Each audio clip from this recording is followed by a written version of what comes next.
अस्सलाम वालेकुम नाजरीन। पिछली किस्त के एंड पर आपने देखा कि अर्तुल किले के कैदखाने में मौजूद था और किले के सिपाहियों को मार रहा था, जबकि दुंदार ने हथकड़ी की चाबी हासिल कर ली थी। इस किस्त के आगाज में अर्तुल बाकी कुछ सिपाहियों का भी खात्मा कर देता है और अंदर दुंदार के पास पहुंच जाता है। दुंदार आज़ाद हो चुका था। दुंदार कहता है, भाई आप यहाँ क्यों आए हैं? मुझे मर जाना चाहिए था। अर्तुल कहता है, तुम जानते हो कि हम अपने किसी आदमी को पीछे नहीं छोड़ते। दुंदार कहता है, मेरी वजह से इतने सिपाही शहीद हो गए हैं, मैं जिंदा रहने का हकदार नहीं हूँ। अर्तुल कहता है, ये इन बातों का वक्त नहीं है दुंदार, हम कबीले जाकर इस मामले को देख लेंगे। फिर वो दुंदार को उठाकर बाहर की तरफ चल पड़ते हैं।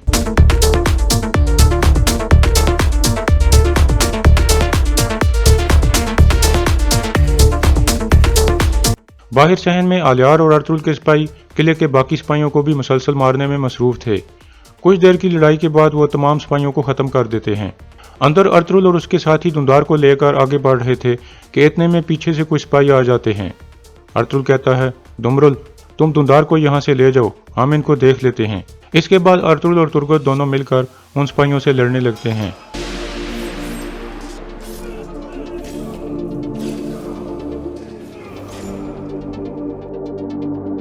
कुछ देर में वो सबको मार डालते हैं और फिर आगे बढ़ जाते हैं।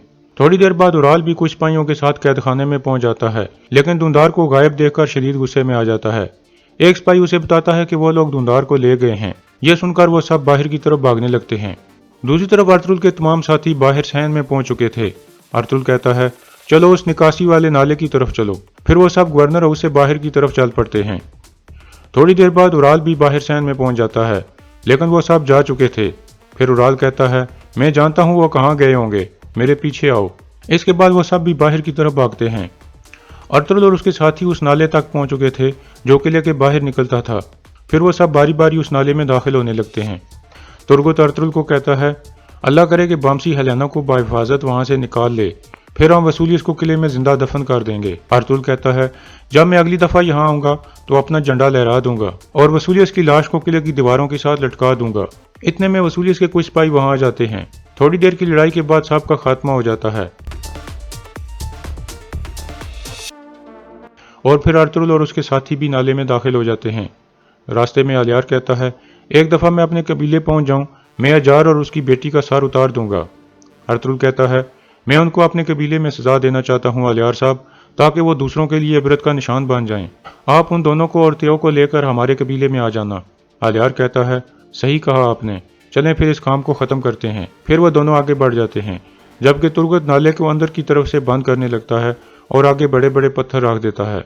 दूसरी तरफ हेलेना भागने लगती है, जबकि वसूलियस के सिपाही उसका पीछा कर रहे थे। थोड़ी देर में वो हेलेना के पास पहुंच जाते हैं और उसे चारों तरफ से घेर लेते हैं। एक सिपाही कहता है, आप हमसे क्यों भाग रही हैं? इतने में बामसी वहां पहुंच जाता है। हेलेना उसे देखकर बहुत खुश हो जाती है।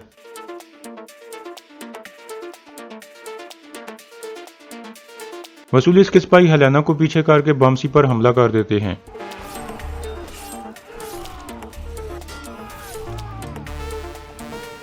इस तरह बामसी उन सब को खत्म कर देता है। फिर हेलेना भागकर बामसी के गले लग जाती है और कहती है, मैं जानती थी तुम जरूर आओगे बामसी। इसी दौरान एक सिपाही छुप कर यह सब कुछ देख रहा था। बामसी शर्माते हुए हेलेना को कहता है, ये क्या कर रही हैं आप, रुक जाएं। फिर बामसी कहता है, मैं आपको कैसे इन वैश्यों के हाथों में रहने दे सकता था। हेलेना कहती है, मैं तुम्हारा शुक्रिया अदा नहीं कर सकती बामसी, तुमने एक दफ़ा फिर मेरी जान बचा ली है। इतने में बामसी के बाकी सिपाही भी आ जाते हैं। बामसी उन्हें कहता है, चलो भाइयों वापस अपने कबीले चलते हैं। फिर वो सब हेलेना को लेकर चल पड़ते हैं। दूसरी तरफ कारा जैसर में उराल काफी सारे सिपाहियों को लेकर अर्तुल को ढूंढ रहा था। फिर वो उस निकासी वाले नाले के करीब पहुंच जाता है और कहता है, लानत हो, वो भाग गए हैं। फिर वो सिपाहियों को कहता है, फौरन उनके पीछे जाओ। एक सिपाही नाले के अंदर घुस जाता है। कुछ देर बाद वो वापस आकर उराल को बताता है कि उन्होंने पत्थर रखकर सुराख बंद कर दिया है, हम यहाँ से उनका ताकुब नहीं कर सकते। यह सुनकर उराल सख्त गुस्से में आ जाता है और कहता है, अर्तुल मैं तुम्हारी नस्ल मिटा दूंगा, तुम्हारी वालदा, तुम्हारी बीवी और तुम्हारे बच्चे के सामने मैं तुम्हारी जान लूंगा, मैं तुम सबको मार दूंगा अर्तुल। काई कबीले में आयमा खातून मरकजी खेमे के बाहर बैठकर अपने बेटों का इंतजार कर रही थीं और अल्लाह से दुआ मांगती हैं, या अल्लाह मेरे बच्चों के लिए काम आसान कर दे और उन्हें सही सलामत यहाँ पहुँचा दे। दूसरी तरफ कारा जैसर में वसूलियत वापस गवर्नर हाउस में पहुंच जाता है और वहां हर तरफ लाशें देखकर हैरान परेशान हो जाता है। फिर वो शदीद गुस्से में कमांडर को आवाजें देने लगता है। कुछ देर में एक कमांडर निकलकर बाहर आ जाता है। वसूलियत उससे पूछता है कैसे हुआ ये सब और वो अंदर कैसे दाखिल हुए। कमांडर कहता है वो हमारे सिपाहियों का लिबास पहनकर आए थे जनाब। हमारे आदमी समझे कि वो निकाया से आने वाले सिपाही हैं। उन्होंने फौजी एजाज के साथ उनका इस्तकबाल किया। वसूलियत कहता है वाह, ये वो किला है जो अपने दुश्मनों को गले लगाता है और अपने दुश्मनों को पहचानता ही नहीं। फिर वसूलियत उससे पूछता है बड़ा कमांडर कहाँ है।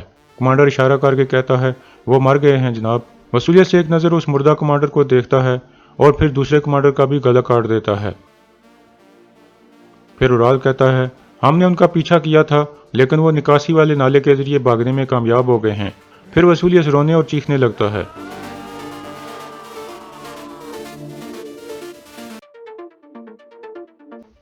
काय कबीले में बामसी वापस पहुंच चुका था और हाइमा खातून के पास जाकर कहता है हाइमा वालदा, मैं आपके लिए एक मेहमान लाया हूं।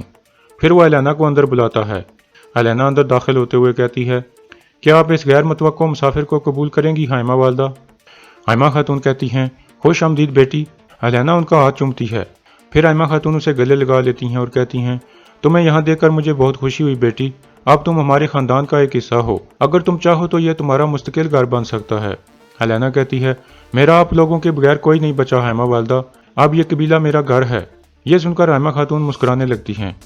कारा जैसर में वसूलियत सख्त गुस्से में अपनी कुर्सी पर बैठा हुआ था। चोलपन पूछती है वसूलियत, मेरी कज़न हेलेना कहाँ है। वसूलियत कहता है मैंने अपने सिपाही भेजे हैं, वो जल्द यहाँ पहुँच जाएगी। इतने में वसूलियत का कमांडर एक सिपाही को लेकर अंदर दाखिल होता है और कहता है जनाब ये सिपाही आपको कुछ बताना चाहता है। फिर वो सिपाही कहता है तुर्कों ने हमारे ऊपर हमला कर दिया था जनाब। वो हेलेना को ले गए हैं, बल्कि हेलेना खुद अपनी मर्जी से उनके साथ गई है। यह सुनकर वसूलियत और ज्यादा गुस्से में आ जाता है, जबकि चोलपन उराल की तरफ देखकर मुस्कुराने लगती है। फिर वो सिपाही कहता है मेरे अलावा सब मर गए हैं जनाब, मैं फौरन आपको बताने के लिए यहाँ आ गया। वसूलियत खड़ा हो जाता है। सिपाही कहता है खुदा के लिए मुझे मत मारें। वसूलियत अपनी तलवार गिरा देता है और उस सिपाही को पकड़कर कहता है तो गद्दार तुम थे, शुरू से तुम हमारे साथ गद्दारी कर रहे थे। फिर वसूलियत उसका गला दबाकर मार देता है और फिर नीचे लेटकर रोने लगता है।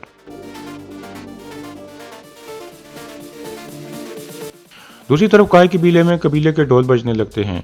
अर्तुरुल और उसके साथी वापस पहुंच चुके थे।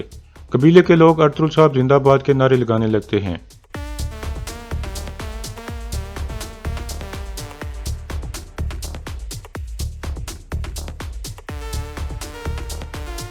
थोड़ी देर में हाइमा खातून वगैरह भी बाहर निकल आती हैं और उन सब को देखकर खुश हो जाती हैं।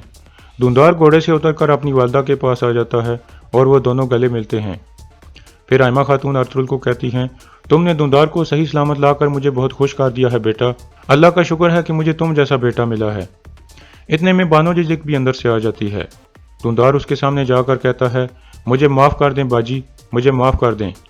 बानो जिजिक कहती है जब दुआन बर्फ की तरह ठंडा होकर ज़मीन में दफन हो चुका है तो अब मैं कैसे माफ़ कर दूं। अब आप मुझे बताओ धुंधार साहब, क्या वो अपने बच्चे को कभी देख पाएगा? क्या वो दोबारा मेरे खेमे में आ सकेगा? यह कहकर बानो वापस खेमे की तरफ चली जाती है और धुंधार की आंखों में आंसू आ जाते हैं। हाइमा खातून उसे दिलासा देती हैं।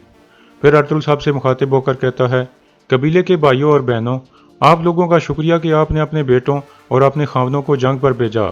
हम कबीले के लिए फतह लाए हैं, लेकिन अभी भी हम गम में हैं। हम तब तक नहीं रुकेंगे जब तक कारा जैसर किले पर अपना झंडा नहीं गाड़ देते। अल्लाह हमारा ये पाक मकसद पूरा करे या हमें शहादत नसीब करे। सब लोग अल्लाह अकबर के नारे लगाने लगते हैं। दूसरी तरफ जावेदार कबीले में अलियार और कुतलूजा अजार के पास पहुंचते हैं। अलियार कहता है तुम्हारे लिए एक अच्छी खबर है अजार, हमने धुंधार साहब को बचा लिया है। अब सिर्फ तुम और तुम्हारी गद्दारी बची है। अजार कहता है मैंने किसी के साथ गद्दारी नहीं की। अलियार कहता है तुम्हारी बेटी एतराफ़ कर चुकी है, उसने हमें सब कुछ बता दिया है कि कैसे तुम दोनों ने मिलकर ये खेल खेला और कैसे तुमने फौरन उराल तक खबर पहुंचाई। अजार कहता है यह झूठ है, गुनेली ने तशद्दुद से बचने के लिए ऐसा किया है। तुम जालिम इंसान हो अलियार। अलियार कहता है कल तुम मर जाओगे अजार। फिर अलियार कुतलूजा को इशारा करता है। कुतलूजा अजार को मुक्का मारकर बेहोश कर देता है और फिर अलियार बाहर निकल जाता है। काय कबीले में आयमा खातून धुंधार के जख्मों पर मरहम लगा रही थीं और कहती हैं मेरे दोनों बेटे सही सलामत हैं, अब मैं सुकून से मर सकती हूँ। फिर वो धुंधार को कहती हैं उन्होंने कितना तशद्दुद किया है तुम्हारे ऊपर बेटा। धुंधार कहता है मैं इसका हकदार था वालदा, मैंने गलती की थी, मेरी वजह से दुआन चला गया है। मैं अपनी गलती की तलाफी नहीं कर सकता। मैंने अपने भाई और भाभी की बात भी नहीं सुनी। इतने में बामसी हेलेना को लेकर वहां पहुंच जाता है।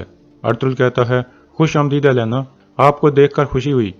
हेलेना कहती है, आपने मेरे लिए जो किया इसके लिए मैं आपकी बहुत शुक्रगुजार हूँ अर्तुल साहब। अर्तुल कहता है, आप हमारी अमानत थी हेलेना, हम आपको किसी ऐसे शख्स से शादी नहीं करने दे सकते थे जिससे आप नफरत करती हों। अब आप हमें बताएं, आप जहाँ जाना चाहो हम आपको ले जा सकते हैं। हेलेना कहती है, यह कबीला मुझे अपने घर जैसा महसूस हो रहा है, अगर आप इजाज़त दें तो मैं यहीं रहना चाहती हूँ। अर्तुल मुस्कुराते हुए खड़ा हो जाता है और कहता है, अगर आप यही चाहती हैं तो अब से ये आपका कबीला है और आपका घर है। अब से आप मेरी बहन हो, मेरी वालदा आपकी वालदा हैं और हलीमा को अपनी बहन समझो। फिर अर्तुल बामसी की तरफ देखकर मुस्कुराता है और यहाँ इस किस्त का इख्तिताम हो जाता है।